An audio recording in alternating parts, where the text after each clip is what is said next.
जेकोसी रोग हेउना काहींकी चुटकीरे दूर कर दियंती एही डाक्तर। से डाक्तर नुहंती, से हेउछंती जेमिति भगवान। चारिआडु चिकित्सा परे विफल होई फेरुथबा ज्वर रोगी को एही डाक्तर कुआडे गोटिए थररे भल करि दैथांती। सेथिपई प्रतिदिन बहु संख्यारे ज्वर रोगी एठाकु आसी भल होइथांती। हाँ आज्ञा, आमे कहूचु खोर्धा जिला बाणपुर ब्लॉक अंतर्गत गंभारी मुंडार डाक्तर सुरेंद्रनाथ दास को कथा। बुटू बाबू नाम जनाशुना डाक्तर सुरेंद्रनाथ दास से जणे नियारा मनीषटीए। पेशारे डाक्तर हेले मध्य निशा तांकर मागणा सेवा करिबा। निज गाँर पानी पवन को न भूली 1977 मसीह नियाली सरकारी मेडिकल सरकारी डाक्तर चाकरी छाड़ी दीर्घ 48 वर्ष हेबो एही गंभारी मुंडाठारे चिकित्सा केन्द्र खोलिछंती।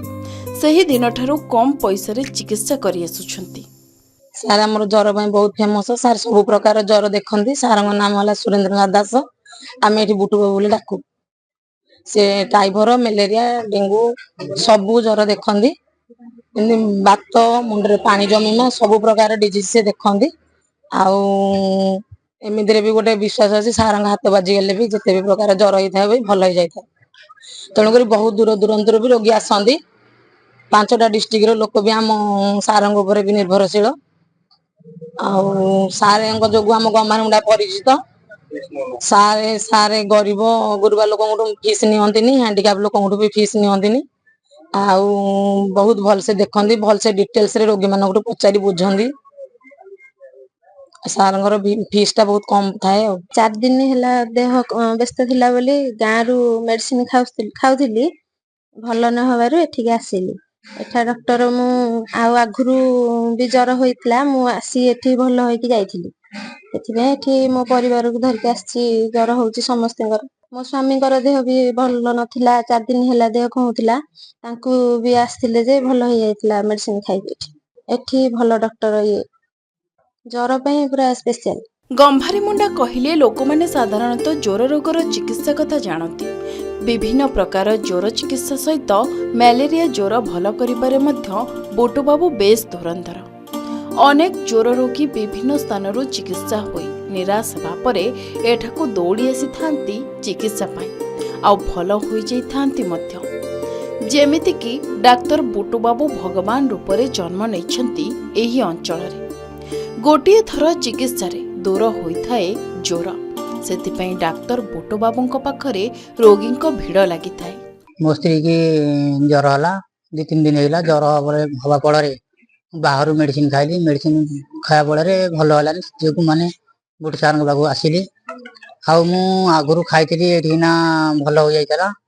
तबर मो स्त्री धरिकी आसी ना मु आगुरु सुनिଥିଲି।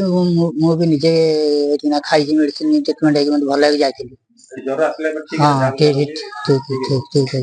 मु मो अंचलर मुमूर्षु रोगी तथा मो आखपाख प्राय 4-5टी जिलार मुमूर्षु रोगी मो जीवन समर्पित करिछि। सरकारी चाकरी प्रलोभन सेथरे मु प्रलोभित हेई नाही। जदि बा चाकरी पाइथिली नियाली थारे, आर्मी रे मध्य पाइथिली शॉर्ट सर्विस कमिशन, सेथरे मध्य मु योगदान कली नाही।